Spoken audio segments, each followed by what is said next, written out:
আমি আমার একটি ভিডিওর মাধ্যমে বলেছিলাম যে কংগ্রেস সরকার ৭০ বছর আমাদের এই দেশে থেকে যেভাবে মানে দেশের ক্ষতি করে গেছে, দেশের তেমনভাবে কোনো ডেভেলপই করতে পারেনি। বহির্বিশ্বে আমাদের দেশের যা মানে পরিস্থিতি ছিল কি আর বলবো।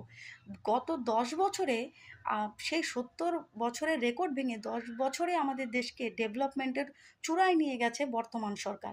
এই কথাটা বলাতে অনেক মানুষের অনেক ছ্যাঁকা লেগেছে। তারা তখন বিভিন্নভাবে মানে বলতে শুরু করেছে যে, "আগে এত দাম ছিল, এখন এত দাম, এখন মূল্যবৃদ্ধি হয়েছে।" নানান দিক বলেছে। তো অনেক জায়গায় আমি অনেক ভিডিও করেছি সেগুলো। একটা পয়েন্ট বলা হয়নি, সেটা হচ্ছে যে, এই যে দাম বৃদ্ধির কথা। আচ্ছা, আমি বেশি কিছু বলতে চাই না।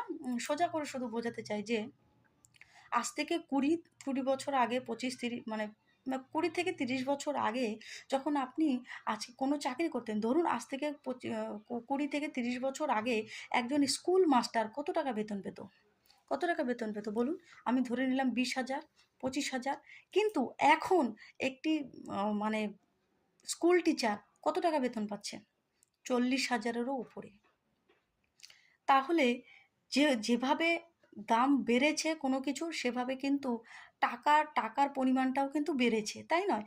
আগে যদি আলু এত টাকা কেজি থাকতো, এটা হতো, অমুক হতো, তবে এখন কিন্তু তার সেই ব্যাপারটাও কিন্তু বেড়েছে। এবার সেগুলো মার্কেটিংয়ের ব্যাপার, জিনিসপত্র যেটা হলো, এগুলো কখনো ওঠানামা করে। বহির্বিশ্ব থেকে যে সমস্ত জিনিসগুলো আসে, গ্যাস, তেল, পেট্রোল, এগুলো দেখুন, এগুলো আমদানির ওপরে নির্ভর করে যে কতটা কি আসবে, যাবে। তো এই সমস্ত কিছুর যে ব্যাপারটা রয়েছে তার উপরে নির্ভর করে এবং দেশের পরিস্থিতির ওপরেও সেটা নির্ভর করে। এগুলো নিয়েও অসুবিধা। বহির্বিশ্বের যেখানে পুরো দেশের সমস্ত দেশের বিশ্ব নেতারা, তাদের বড়, বড় দেশের নেতারা, বড়, বড় দেশের প্রেসিডেন্টরা তাদের দেশের জনগণের কাছে অনুরোধ করছে যে আপনারা পেট্রোল, ডিজেল, জল এগুলো কম খরচ করুন, অয়েল জাতীয় জিনিস কম খরচ করুন এবং গাড়ি কম ব্যবহার করুন। তারপরে যে সমস্ত বাকি জিনিসগুলো রয়েছে, পেট্রোল, ডিজেল সমস্ত কিছুর দাম ১০, ২০, ৩০ মানে একেক দেশে একেক রকমভাবে দাম বেড়েছে। সেখানে আমাদের দেশ কি বিশ্বের বাইরে? বিশ্ব বাজারে যখন কোনো প্রভাব পড়বে, তার প্রভাব তো সব দেশের উপরেই পড়বে। তাহলে আমাদের দেশ যদি সত্যিই একটা মানে ছোট দেশ বা দুর্বল দেশ হতো এখনো পর্যন্ত, মোদী সরকার যদি কোনো কিছু ডেভেলপমেন্ট না করে থাকতো, তাহলে প্রভাবটা বেশি পড়ার কথা ছিল আমাদের দেশে। কিন্তু দেখুন, সুখের বিষয় আমাদের যে আমাদের দেশে কিন্তু কোনো কিছুরই তেমন প্রভাব পড়েনি। আমাদের দেশের মূল্যবৃদ্ধিটাও অন্য দেশের তুলনায় বহু কম।